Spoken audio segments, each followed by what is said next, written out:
அனைவருக்கும் வணக்கம். சிவசிவ சித்ரா யூடியூப் சேனலுக்கு உங்கள் அனைவரையும் இன்முகத்துடன் வரவேற்கிறேன். இன்று ஒரு அருமையான தலைப்பு, ஊழ். திருவள்ளுவர் ஊழிற் பெருவழி யாவுளார் மற்றவை சூழினும் தான் முந்துரும் என்று சொல்லியிருக்கிறார். இதற்கு அருமையான உண்மையாக நடந்த ஒரு கதை இதில் நான் சொல்லப் போகிறேன். ஊழ் வினை உறுத்து வந்து ஊட்டும். இது சிலப்பதிகாரமும் சொல்கிறது. ஊழ் என்றால் என்ன? நாம் செய்த வினை, அது கர்மாவாக மாறுகிறது. 3 வகை கர்மாக்கள் உள்ளது. பிராரப்த கர்மா, சஞ்சித கர்மா, பிராரப்த கர்மா, ஆகாமிய கர்மா. இந்த கர்மாக்கள் நாம் செய்யும் செயல் மனதால், சொல்லால், காயத்தால் உண்டாகுபவை. இந்த இலங்கை பகுதியில் ஒரு தகாத செயல்களை செய்பவன், அடிதடியில் எல்லாம் ஈடுபடுபவன் இருந்திருந்தான். அவன் எப்பொழுதும் சண்டித்தனம் செய்து கொண்டே இருப்பவன். அவன் ஒரு நாள் வழிநெடுக்க எங்கோ சென்று கொண்டிருக்கும் போதே ஒரு கோவிலுக்கு ஒரு பெண் சென்று கொண்டிருந்தாள். அழகான பெண். அவளை எப்படியோ விரும்பிவிட்டான். ஆனால் அந்த பெண் இவன் யார் என்று தெரியாது, விரும்பவும் இல்லை. நாட்கள் சென்று கொண்டே இருக்கிறது. இவன் தன் நண்பர்களிடமெல்லாம் அந்த பெண்ணை பற்றி தனக்கு பிடித்துள்ளது என்று எக்கச்சக்கமான கற்பனைகளை வளர்த்துக் கொள்கிறான். அதன் பிறகு என்ன செய்கிறான்? எல்லோரிடமும் நான் இவளை திருமணம் செய்து கொள்ள போகிறேன் என்று எல்லாரிடமும் சென்று கொண்டு வருகிறான். இது அந்த பெண்ணிற்கு தெரியாது. அவர்கள் பெற்றோர்களுக்கும் எதுவும் தெரியாது. இவனே தன்னுடைய கற்பனையை வளர்த்து கொண்டு நண்பர்களிடம் சொல்லி வந்திருக்கிறான். இறுதியில் என்ன ஆகிறது? ஒரு நாள் அந்த பெண்ணுக்கு வீட்டில் திருமணம் நிச்சயம் செய்யப்படுகிறது. பெண் ஊர்வலம் வந்து கொண்டிருக்கிறார் மாப்பிள்ளையுடன். அந்த காலத்தில் மாப்பிள்ளையை பெண்ணோடு சேர்த்து ஊர்வலம் அழைத்து கொண்டு வந்து ஊருக்கு அனைவருக்கும் தெரியும்படி திருமணம் செய்பவர்கள். திருமணம் முடிந்தது, ஊர்வலம் வந்து கொண்டிருக்கிறார்கள். இந்த விஷயம் இந்த சண்டியனுக்கு தெரிகிறது. அவன் என்ன செய்தான்? மனம் தாங்கவில்லை. நாம் திருமணம் செய்து கொள்ளலாம் என்று இருந்தோமே, இதை வேறு எவனோ கொண்டு போகிறானே என்று அந்த வழியில் உள்ள பெரிய நாவல் பழ மரம், அதில் ஒரு பெரிய கத்தி ஒன்று, பிச்சுவா கத்தி வைத்துக் கொண்டு மரத்தில் ஒளிந்து கொண்டான். ஊர்வலம் வந்து கொண்டிருக்கும் போது பெண்ணும் மாப்பிளை அதன் பின்னாடி நிறைய மக்கள் வந்து கொண்டிருக்கிறார்கள். திடீரென்று மரத்திலிருந்து குதித்தான். மாப்பிள்ளையை ஒரே குத்து. அந்த இடத்திலே மாப்பிள்ளை இறந்து போய்விடுகிறான். அவன் பெண்ணை தானே குத்த வேண்டும், நம்மளை ஏமாற்றி விட்டாள் என்று சொல்வதற்கும் இல்லை, விரும்பிய பெண்ணை குத்துவதற்கு மனமும் இல்லை. எனவே மாப்பிள்ளையை குத்திவிட்டான். நாட்கள் செல்கிறது, கைது செய்யப்படுகிறான், சிறையில் அடைக்கப்படுகிறான்.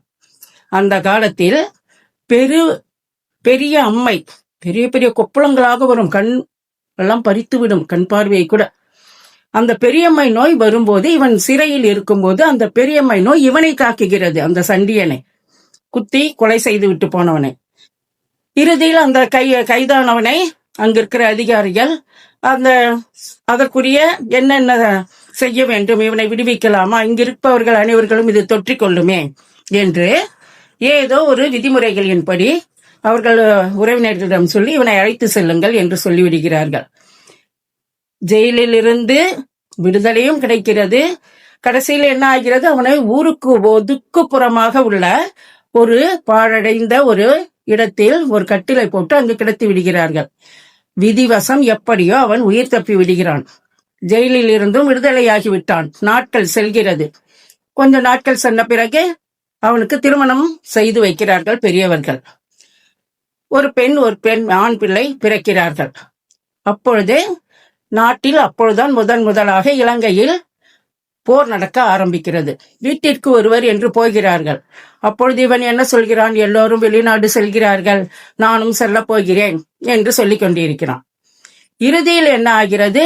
சொல்லிக் கொண்டிருக்கும் போதே நீங்கள் எனக்கு எப்படியாவது என்னை வெளிநாட்டிற்கு அனுப்பிவிடுங்கள் அப்படி என்று சொல்றான். ஆனா அவங்க அப்பாவுக்கு, அந்த சண்டியனுக்கு பையனாயிற்று, முதலாக லேசானதொரு பயம் மனதில் ஏற்படுகிறது. செய்த வினை கொஞ்சமாக நினைவு வருகிறது, நம் பிள்ளையை தாக்குமோ அப்படி என்று. சரி, என்னென்னவோ சொல்லி பார்க்கிறார், கேட்கவில்லை. பிரான்சுக்கு சரி அனுப்பிவிடலாம் நண்பர்களுடன் என்று. கையில் உள்ளது காது, மூக்கு, தாடி எல்லாவற்றையும் விற்று அடமானம் வைத்து எப்படியோ அந்த பையனை வெளிநாட்டிற்கு அனுப்புவதற்கு தயார் செய்து விடுகிறான். என்ன சொல்லியும் கேட்கவில்லை. நீ அனுப்பவில்லை என்றால் நான் தூக்கு மாட்டிக் கொள்வேன் என்று பயமுறுத்துறான். நாமே நம் மகனுக்கு வினையாகிவிடப் போகிறோமோ என்று பயந்து ஏற்பாடு செய்கிறான். ஏரோப்ளேன் ஏற போகிறான். லேசாக வயிற்று வலி என்று சொல்கிறான். சரி, ஏதோ ஒன்று, ஏதாவது தகாத ஒரு ஏதோ சாப்பிட்டு விட்டிருப்பான் என்று மாத்திரையை வாங்கி வந்து போட வைத்து நேரமாகிவிட்டது. ஏரோப்ளேன் ஏறி விடுகிறார்கள். பாதி தூரம் கூட சென்றிருக்க மாட்டார். வயிற்று வலி, உடலுக்குள் உள்ள குடல் வெடிக்கிறது. வெடித்து அங்கே இறந்து விடுகிறான். பிரான்ஸ்ல போய் இறங்கும் போது டெட் பாடி அப்படியேதான் இறங்குறான். எப்படியோ யார் யாரோ அதிகாரிகளை பிடித்து வீட்டிற்கு கொண்டு வந்துகிறார்கள் அந்த பாடிய. அப்ப அவன் யோசிக்கிறான், நான் ஒன்று சொல்கிறேன், ஊழ்வினை உறுத்து வந்து ஊட்டும், ஊழிற் பெருவழி யாவுல மற்றவை சூடினும் தான் முந்துரும்.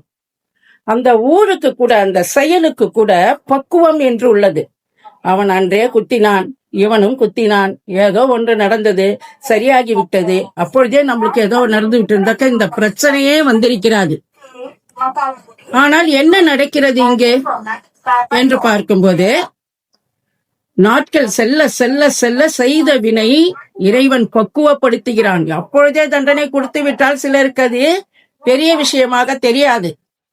ஆனால் இப்பொழுது என்ன நடக்கிறது என்று பார்க்கும்போது, அந்த வினைக்குரிய, அந்த இவனுக்குரிய அந்த மனப்பக்குவம், அந்த வயது பக்குவம், அந்த முதிய தன்மை, அப்பொழுதுதான் அவன் இறை மீது உள்ள நம்பிக்கை அவனுக்கு ஏற்படுகிறது.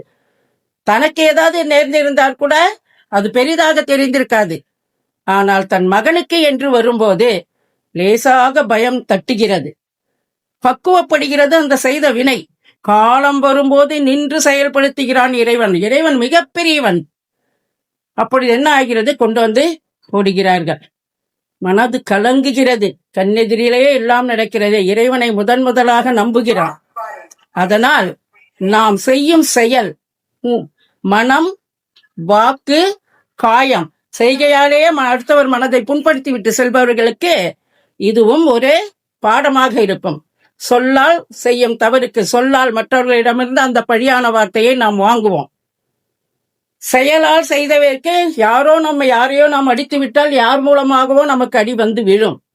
ஆனால் காயத்தால் யாருக்கும் தெரியாமல் ஒரு சிறிய சைகை, ஒரு சிறிய அந்த நாடிகை, அந்த ஒரு விதாசீனம், அது என்ன செய்கிறது, பக்குவப்பட்டு காலம் வரும்போது நம்ம எதனால் நாம் செய்தோமோ அதுவே நமக்கு வினையாக வந்து முடிகிறது. இதையெல்லாம் மனதில் கருத்து கொள்ள வேண்டும். வயது வந்து பக்குவப்பட்டு முதியத்தன்மை வந்து அதன் பிறகுதான் நாம் கற்றுக்கொண்டு அப்பொழுதுதான் திருந்த வேண்டும் என்று எந்த விதியும் இல்லை. விதி இருந்தால் குழித்து கொள்ள வேண்டும். துன்பம் வரும்போது இடுக்கண் வருங்கால் நகுக அதனை அடுத்து ஊர்வது அஃது ஒப்பது இல். துன்பம் வருதா, சந்தோஷப்பட்டுக்கோங்க. ஏன்னா நம்மளுடைய கர்மா கழிகிறது என்று அர்த்தம். எந்த ஒரு நேரத்திலும் மனதாலேயோ சொல்லாலேயோ செயலாலேயோ யார் மனதையும் காயப்படுத்தாமல் இருங்கள். நாம் அப்படி செய்தால் பின்னால் நாம் ஏற்கப் போகிறோம் இந்த வினையை என்பதை மனதில் கொள்ள வேண்டும். வாழ்க்கை நீர்க்குமிழி போன்றது. அனைவரையும் மகிழ்வித்து மகிழ் என்பதுதான் என்னுடைய கருத்து. நன்றி, வணக்கம்.